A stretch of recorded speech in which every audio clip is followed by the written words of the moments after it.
going on, everybody? Welcome to another session of working on music with me. Today we are going to cover genre because I've been covering so much topic-wise about writing music, and genre is the next thing that was on my topic list. The reason I would pick genre is a couple reasons. And so far we've talked about theory, but the genre itself is kind of like a real important thing because that's going to dictate a bunch of things, right? You know, when we pick a genre of music, it's going to pick the tempo, usually it picks the mood, it'll pick maybe the chords that are used, the types, the like I would say the tempo, I would also say pace, you know, like the pace of the song. Where it gets played, or like the audience is another one, like who's listening. And so tempo, mood, chords, the audience, the instruments. I mean, you could use all the wrong instruments for whatever you want, you know, but like it might not, like, someone might not recognize it as what you're trying to, like, tell somebody it really is. So, like, genre is definitely going to be the thing that starts to give us what I call a starting point, you know? And I know I make, like, a lot of, like, breaks is personally what I do. So I would say, like, anyone who's been watching my channel would know that I make, like, techno or I make break beats. And that always helps me determine what kind of music I'm making, okay? So if you were going to pick, like, let's say a couple examples, there's two types of beats that I teach people how to make, okay? And I say 2 beat types is kind of like a good place to start.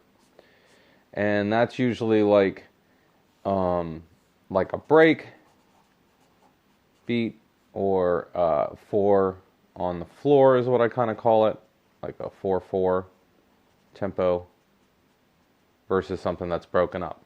So if we were going to make a break beat,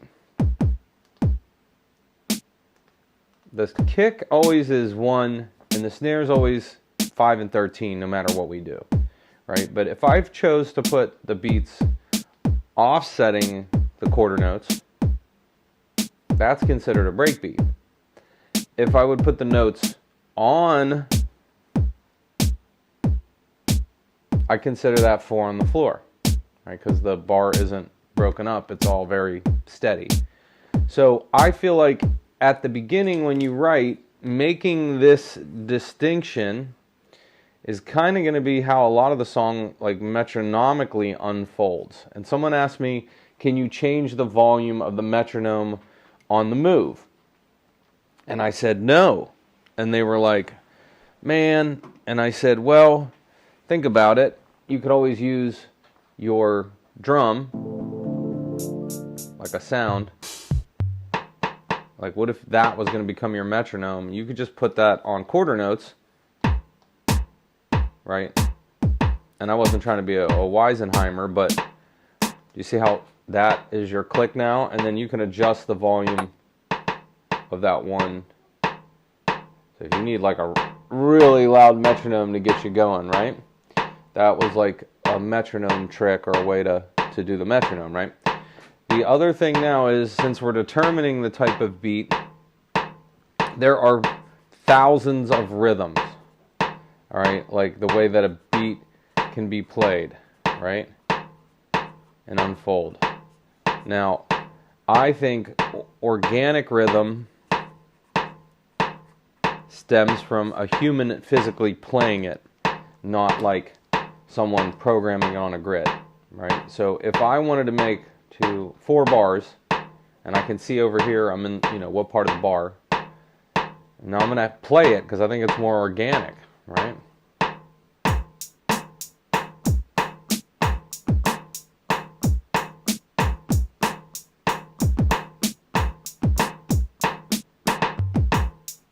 So I play like a fill at the end there, right? And I'm going to lower my knock sound now. So this is what I played in.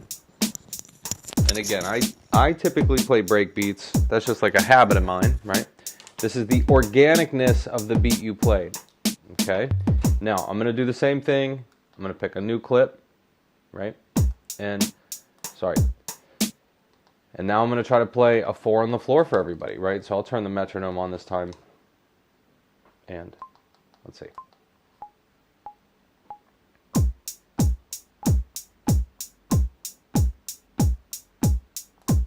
Alright, so I just played without a snare, and I'm going to play the snare in now.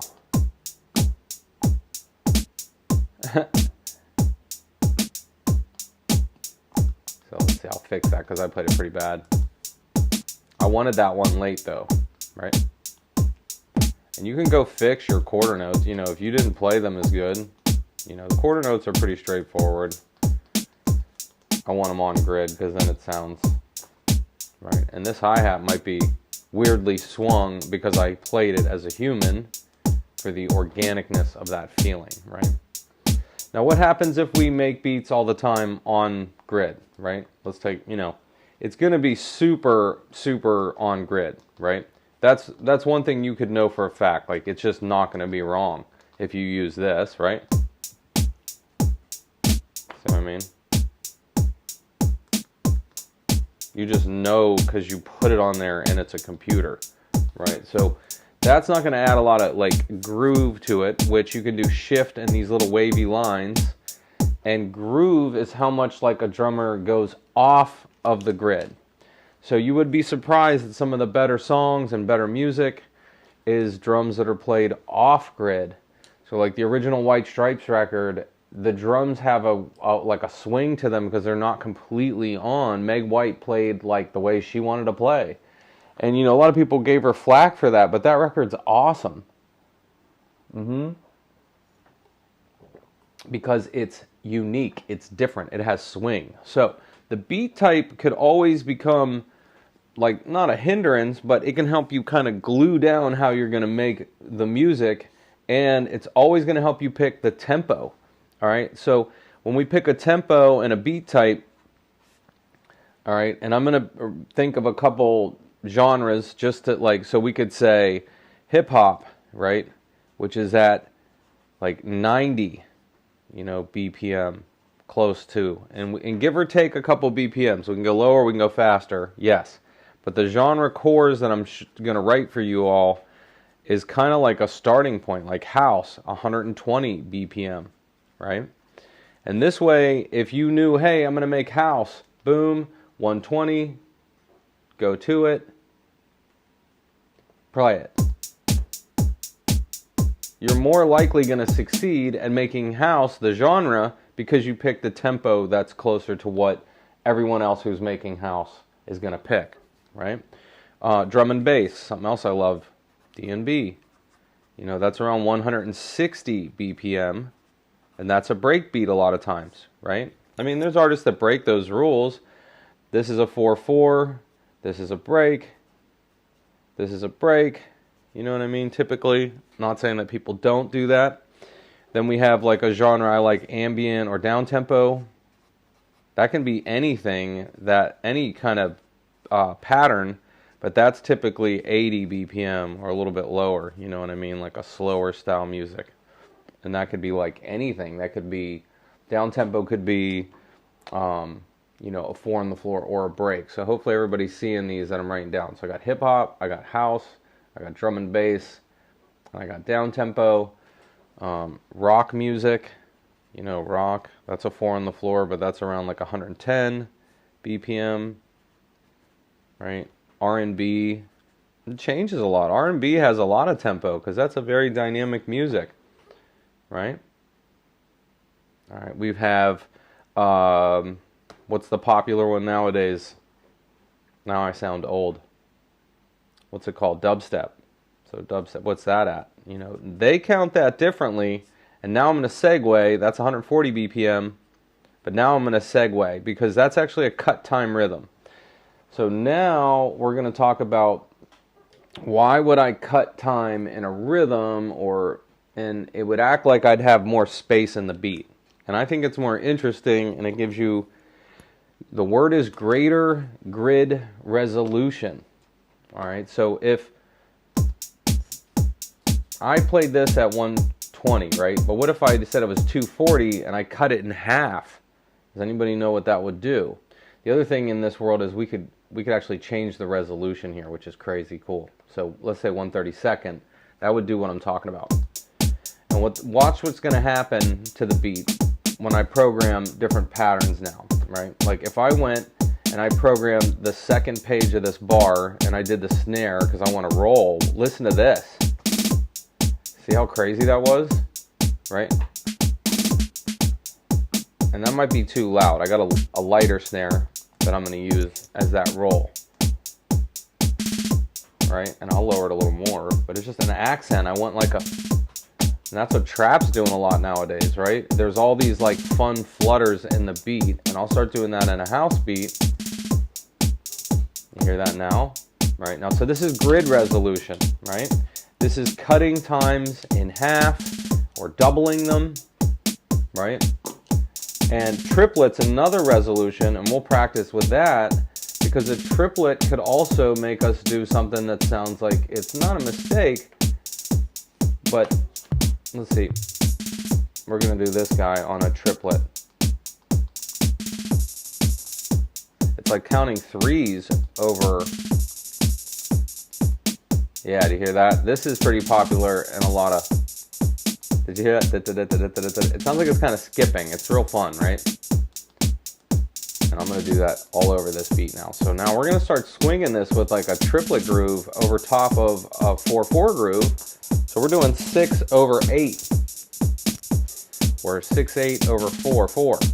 Right? Now this can influence how you play, right? Because now you could play with like a swingier feel, you know?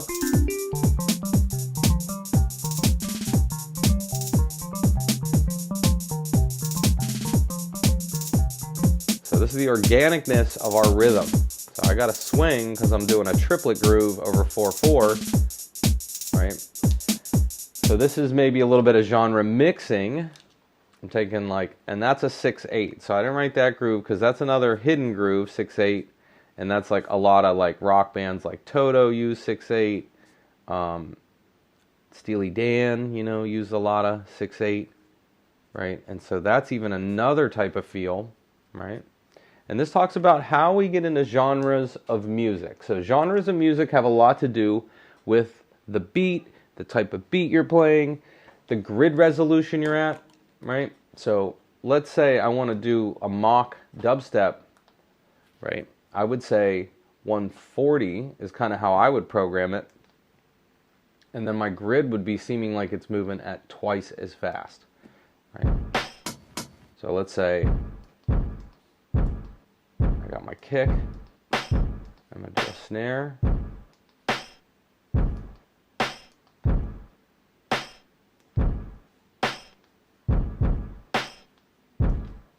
So this is me doing dubstep, right?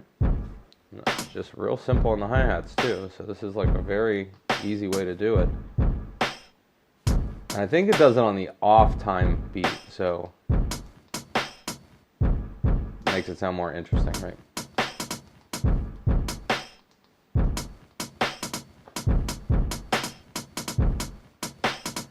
This would be like dubstep, right? 140, but it kind of feels like we're at 70. It's half of the time, but I'm moving double the speed, okay? Now here,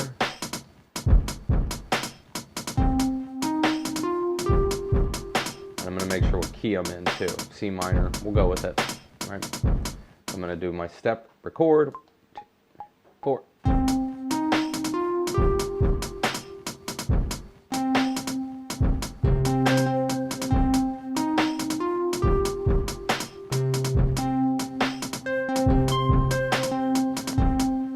So I just picked a C minor chord, like the 6th chord, right?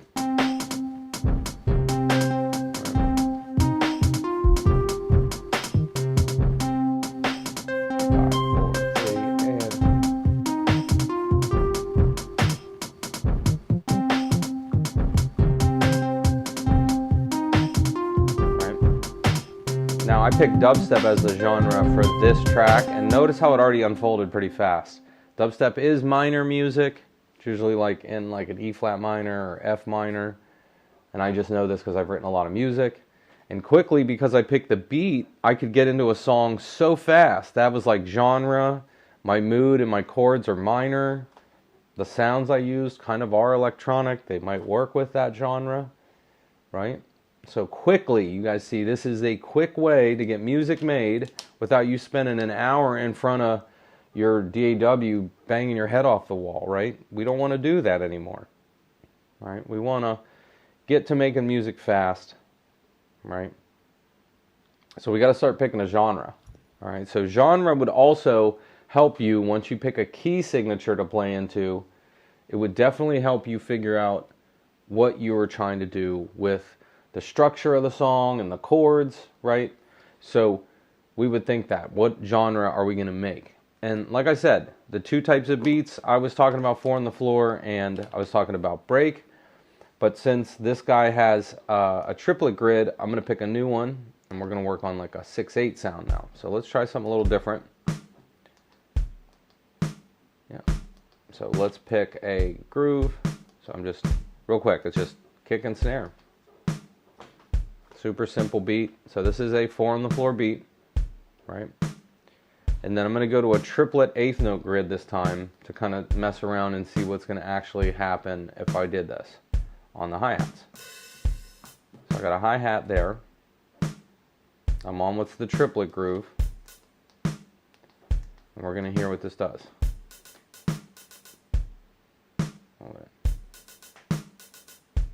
Yeah.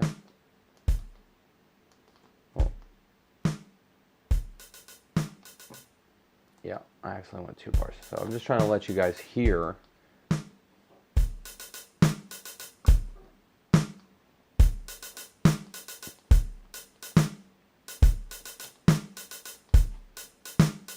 And what if I snuck in something that's not on that grid, like on an 8th grid too, or on a 16th? Watch how weird this is going to be.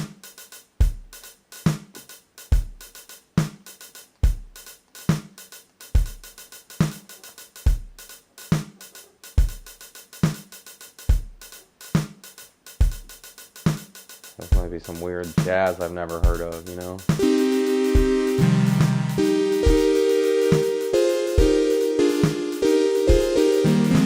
Right? So even the beat can be super weird. And what if I took that tempo down from where we were at? So that might not sound right. So I don't know. You know, these are me throwing ideas at the wall to see what sticks. And to a lot of us writing, like, now you made something you don't like, you would like quit making music for the day. And I always tell people, don't do that. You know, like, go back to your basics. Like, you could just quickly go and delete that if you made a mistake. Like, oh, I didn't even like that set. Deleted the whole set. Right? That's fine. And I can start with a new beat. Now, genre picking, tempo, and mood is huge. Okay? And the other thing is playing beats by hand organically instead of using the grid. These are small things that are going to set you aside from other people, make you sound different, not make you sound the same. If you just keep using the grid, you're going to kind of assimilate to what more people do. And that's how much quantization you use too, right? So if you're going to go, all right, I'm going to pick a tempo, and I'm going to pick something fast. I'm going to go drum and bass this time. So we're going to go 160, okay? And I know it's a break beat, right? I don't like that kit, so I'm going to just pick something a little more simple that we, you know, yeah, sure, 909, right? And I know what's going to happen here. Watch. It's going to be fast. And I'm using the snare to help me, okay? Right? Now, for organicness, play the hi-hat in, record, and I'm going to quantize 50%. So quickly, did you notice we're like getting it there? Now drum and bass, I like jazzy drum and bass, so an electric piano would be like the way to make this work right off the bat. So if I picked an electric piano, we would know that I'm making jazzy drum and bass, right? So we're going to do it. I'm going to hit record, and I'm going to just play a couple chords. I'm going to play like 6, 1, 2, 1. I just made that up right on the spot. So record, 2, 3, 4.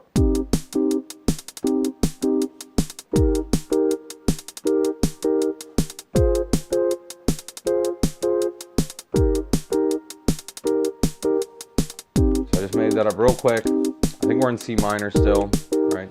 So what did I say? I said that was a 6, 1, 2, 1. All right, I did it real quick. We're in C minor. All right, so you guys know what I'm doing. Drum and bass is the genre. 160 is the tempo. And I'm jazzy is the kind of feel. So did you see how the music's helping me now? Because I picked genre, because I picked a tempo, and because I picked a feel, right? I can be like,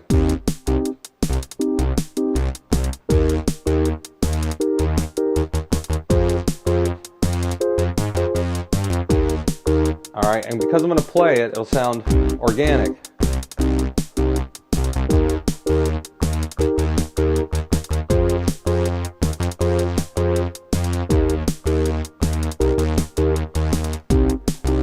I'm gonna automate my filter now. 5, 4, 3, 2.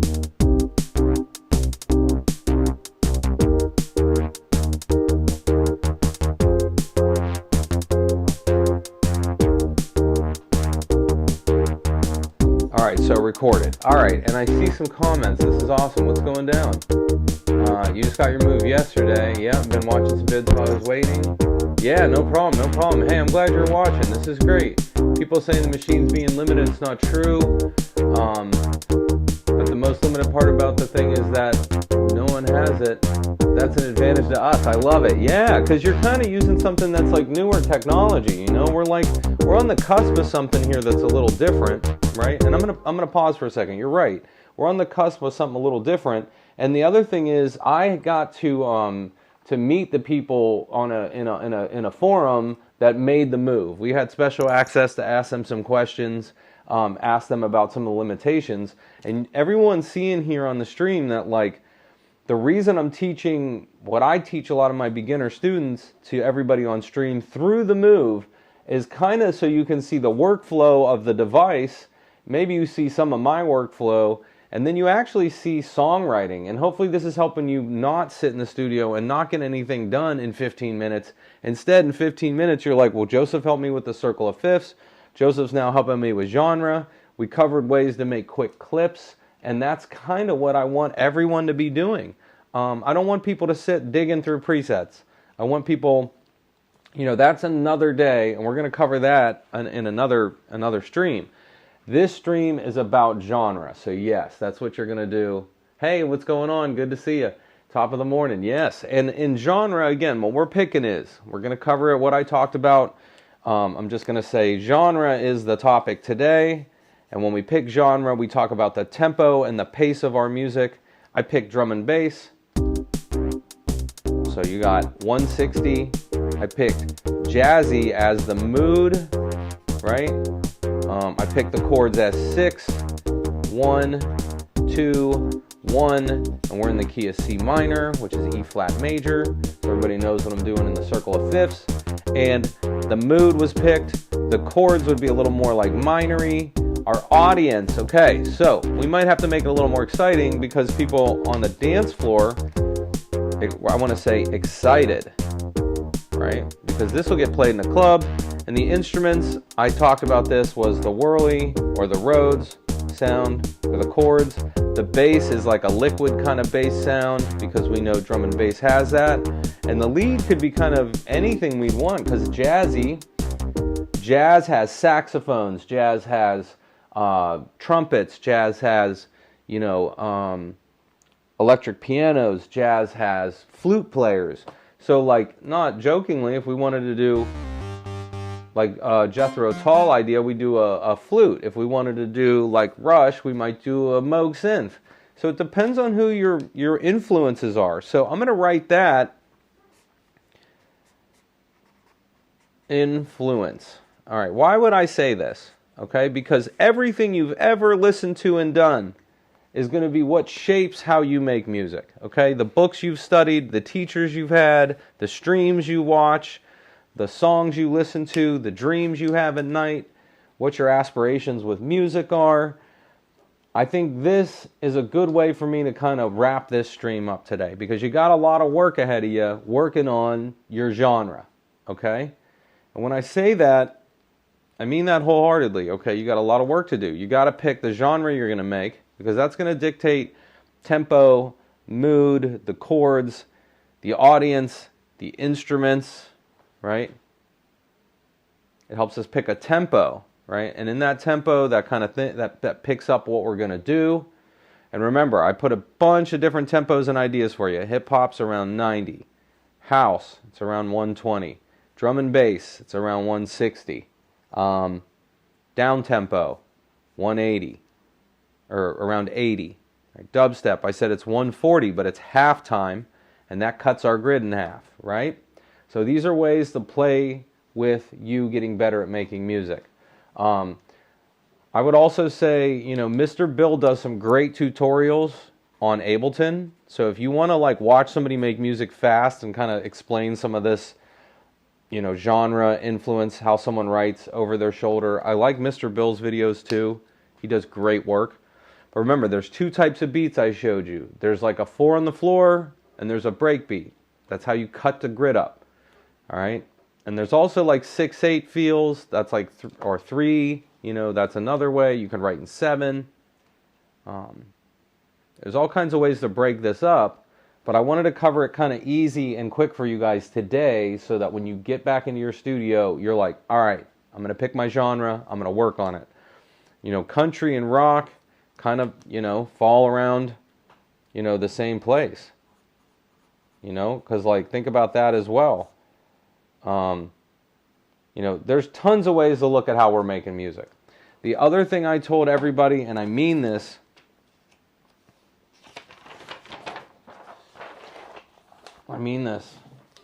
write down the key you're in, okay? So when I did C minor, F, G, A flat, B flat, C, D, E flat. This is what I was thinking when I was making that song a minute ago. And I know I do this in my head super fast, so I'm just like showing you guys, this is always what happens. I picked 160, I picked drum and bass, I picked jazzy, right? So I quickly picked these things, okay? This is the genre. So this defines how I make my music. This defines, like, genre also defines a set of rules. I didn't make them up. The genre did. Whoever really got into the genre, okay? So the rules you follow is the mood of the music, the tempo, if there's words, the message, because certain music has definitely a message in it, right? The chords I wrote, the types of instruments. All right, so this should help you narrow down. I can't use every single sound in my arsenal. I have to pick very specific ones. All right? So remember, these are going to be the things that make you make better music every single time. Okay? Pick the genre, look up the rules, look up the most popular artists in that genre, copy what they're doing, right? Because then your music will sound like the genre a lot faster, and then you won't be like let down that you can't make the music that you're trying to make. Okay? So, I'm going to leave everybody at that. Everybody's got a lot of work to do. I was in C minor or E flat major today. That's the key. I want everybody to practice, so go write down a key signature, start working on it, write out your chords. The chords I used today, so you could play with me at home or play the same song, was it 6-2 or 6-1? Sorry, 2-1 was the chord progression I made up real quick on stream. So if you want to practice that chord progression that I made, You got it all laid out in front of you, so go practice it, pick a genre, and more importantly, make music because you want to make art and have fun. If you succeed at it and people buy it, that's really great. But if you get into a habit of making music every day, you're going to succeed more, at least at making music. It's the small steps that get you to where you're going. So write your stuff out, write the key out, write the tempo, write the rules to the music that you're making, and then graph it out on paper so that when you're writing, your brain is telling you that information, okay? All right, everybody, enjoy the day, and thanks for watching. I really appreciate it, okay? Everybody enjoy making music.